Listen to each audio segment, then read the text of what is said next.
بسم اللہ الرحمن الرحیم۔ السلام علیکم۔ قرب قیامت کا سب سے خطرناک فتنہ۔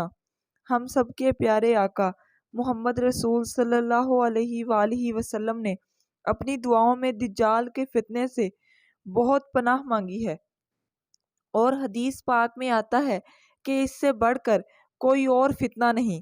لہٰذا آپ بھی اس کی عجیب و غریب تفصیل سنیے اور اس عظیم فتنے سے اللہ کی پناہ مانگیے۔ اس ضمن میں جو احادیث وارد ہیں، ان میں سے ایک صحیح اور جامع کا ترجمہ ناظرین کے لیے پیش کیا جاتا ہے۔ ترجمہ ملاحظہ فرمائیں۔ حضرت ابو امامہ باہلی رضی اللہ تعالیٰ عنہ فرماتے ہیں کہ اللہ کے رسول صلی اللہ علیہ وآلہ وسلم نے فرمایا، اے لوگو، جب سے اللہ تعالیٰ نے حضرت آدم علیہ السلام کو پیدا کیا ہے، کوئی فتنہ دجال کے فتنے سے بڑھ کر نہیں ہے۔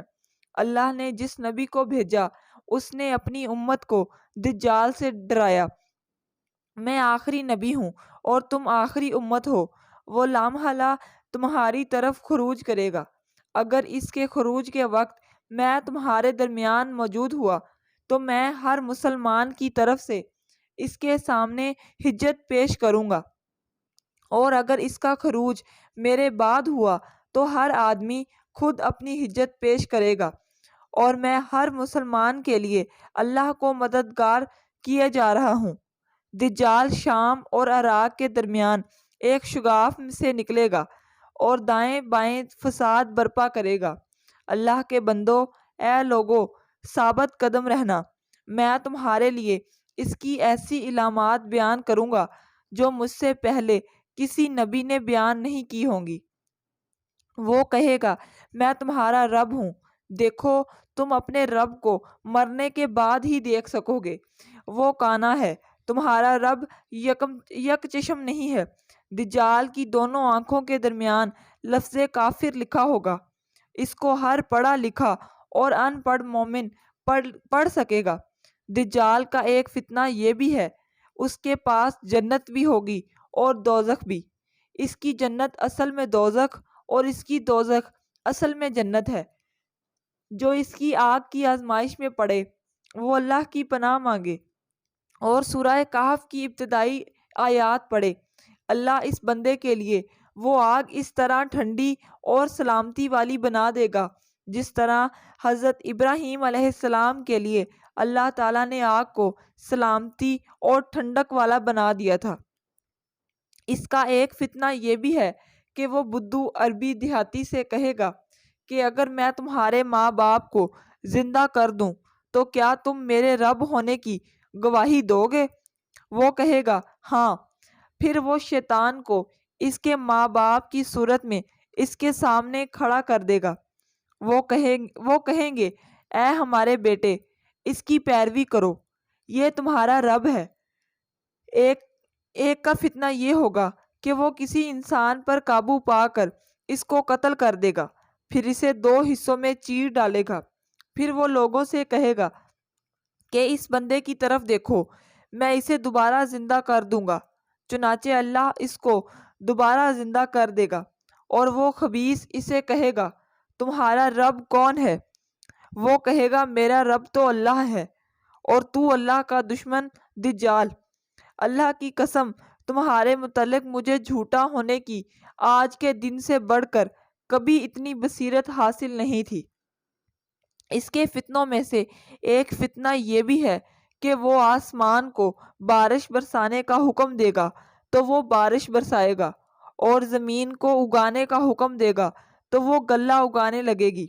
اور ایک فتنہ اس کا یہ بھی ہے کہ وہ ایک قبیلے کے پاس سے گزرے گا جو اس کی تکذیب کرے گا، اور اس کے تمام چرانے والے جانور ہلاک ہو جائیں گے۔ ایک فتنہ اس کا یہ بھی ہوگا کہ وہ ایک قبیلے سے گزر رہا ہوگا، قبیلے کے لوگ اس کی تصدیق کریں گے تو وہ آسمان کو بارش برسانے اور زمین کو اگانے کا حکم دے گا تو بارش بھی برسے گی اور زمین نباتات بھی اگائے گی، یہاں تک کہ اس قبیلے کے مویشی اسی دن سے بہت زیادہ موٹے تازے ہونے لگیں گے۔ اس کے پہلو تن جائیں گے اور ان کے تھن دودھ سے بھر جائیں گے۔ وہ زمین کی ہر چیز کو روند کر اس پر غالب آئے گا سوائے مکہ اور مدینہ کے۔ وہ مکہ اور مدینہ کے جس راستے سے بھی جانے لگے گا وہاں اسے فرشتے تلوار سونتے ملیں گے، حتیٰ کہ وہ بنجر زمین کے موڑ پر ایک قسم کی سرخ زمین پر پڑاؤ ڈالے گا۔ مدینہ اپنے باسیوں سمیت 3 مرتبہ لرزے گا۔ اس میں رہنے والے ہر منافق مرد اور عورت نکل کر اس کی طرف چلے جائیں گے۔ وہ خبیث مدینہ سے اس طرح دور ہٹ جائے گا جیسے دھونکنی لوہے کے میل کچیل کو دور کر دیتی ہے۔ اس دن کو نجات کا دن کہا جائے گا۔ پوچھا گیا، ان دنوں عرب کہاں ہوں گے؟ آپ صلی اللہ علیہ وآلہ وسلم نے فرمایا، وہ ان دنوں تھوڑے ہوں گے اور ایک مرد صالح ان کا امام ہوگا، جس دوران ان کا امام آگے بڑھ کر ان کو صبح کی نماز پڑھا رہا ہوگا۔ اسی صبح عیسیٰ بن مریم علیہ السلام کا نزول ہوگا۔ وہ امام الٹے پاؤں پیچھے ہٹ جائے گا تاکہ حضرت عیسیٰ علیہ السلام آگے ہوں اور نماز پڑھائیں۔ عیسیٰ بن مریم علیہ السلام ان کے دونوں کندھوں پر ہاتھ رکھ کر کہیں گے، آگے بڑھو اور نماز کراؤ، کیونکہ اقامت تو آپ کے لیے کہی گئی ہے، اس لیے نماز بھی آپ ہی پڑھائیں گے۔ جب وہ امام نماز پڑھا کر ایک طرف ہو جائے گا تو حضرت عیسیٰ بن مریم علیہ السلام کہیں گے، دروازہ کھول دو۔ مدینے کا وہ دروازہ کھولا جائے گا۔ دروازے کے پیچھے 70,000 یہودیوں سمیت دجال موجود ہوگا۔ ان میں سے ہر ایک کے پاس تیز تلوار ہوگی۔ جب دجال حضرت عیسیٰ علیہ السلام کو دیکھے گا تو وہ یوں پگھلنے لگے گا جیسے نمک پانی میں گھل جاتا ہے، اور وہ بھاگ جائے گا۔ حضرت عیسیٰ علیہ السلام اسے لد شرکی کے دروازے پر جا ملیں گے اور اسے قتل کر دیں گے۔ اللہ تعالیٰ یہودیوں کو شکست دے گا۔ اللہ کی مخلوق میں سے یہودی جس چیز کی پناہ لیں گے وہ بول اٹھے گی، خواہ وہ پتھر ہو، درخت ہو، دیوار ہو یا کوئی جانور، سوائے گرگد کے درخت کے۔ وہ تو یہودیوں کا درخت ہے، اس لیے نہیں بولے گا۔ باقی ہر وہ چیز کہے گی، اے اللہ کے مسلمان بندے، یہ رہا یہودی اور اسے قتل کر دو۔ حضرت عیسیٰ علیہ السلام کی حیثیت میری امت کے درمیان ایک انصاف پسند قاضی اور ایک عادل امام کی ہوگی۔ وہ صلیب توڑیں گے، خنزیر کو قتل کر ڈالیں گے، جزیہ کو ساقط کر دیں گے، زکوٰۃ معاف کر دیں گے، وہ کینہ اور بغض کو ختم کر دیں گے، وہ ہر گرم چیز کی گرمی کو نکال پھینکیں گے، یہاں تک کہ بچہ سانپ کے بل میں ہاتھ ڈالے گا تو وہ اسے کوئی نقصان نہ پہنچا سکے گا۔ ایک بچی شیر کو تکلیف پہنچائے گی مگر وہ اسے ضرر نہ پہنچا سکے گا۔ بھیڑیا بھیڑوں کی کتے کی مانند رکھوالی کرے گا۔ دنیا امن و چین سے اس طرح بھر جائے گی جیسے برتن پانی سے بھر جاتا ہے۔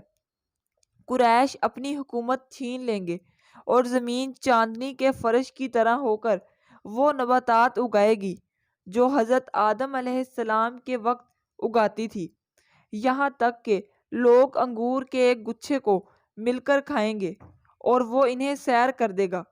لوگ ایک انار کو مل کر کھائیں گے تو ان کا پیٹ بھر دے گا۔ بیل بہت تھوڑے پیسوں میں مل جائے گا اور گھوڑے کی قیمت صرف چند درہم ہوگی۔ دجال کے خروج سے پہلے کے 3 سال سخت ہوں گے جن میں لوگ سخت بھوک میں مبتلا ہوں گے۔ پہلے سال اللہ آسمان کو حکم دے گا کہ 1/3 بارش روک لو اور زمین کو حکم دے گا کہ 1/3 نباتات روک دو۔ پھر زمین کو حکم ہوگا کہ تمام نباتات روک لو، چنانچہ کچھ بھی سبزہ نہیں ہوگا اور کھر والا کوئی جانور باقی نہ بچے گا سوائے اس کے جسے اللہ بچانا چاہے۔ پوچھا گیا، ان دنوں لوگ زندہ کیسے رہیں گے؟ تو فرمایا، لا الہ الا اللہ سے تکبیر، اللہ اکبر اور تمہید الحمدللہ سے، یہ کلمات ان کو غذا کا کام دیں گے۔ اللہ تعالی ہم سب کو دجال کے فتنے سے محفوظ فرمائے۔ اللہ ہم سب مسلمانوں کو شفا یابی عطا فرمائے، آمین۔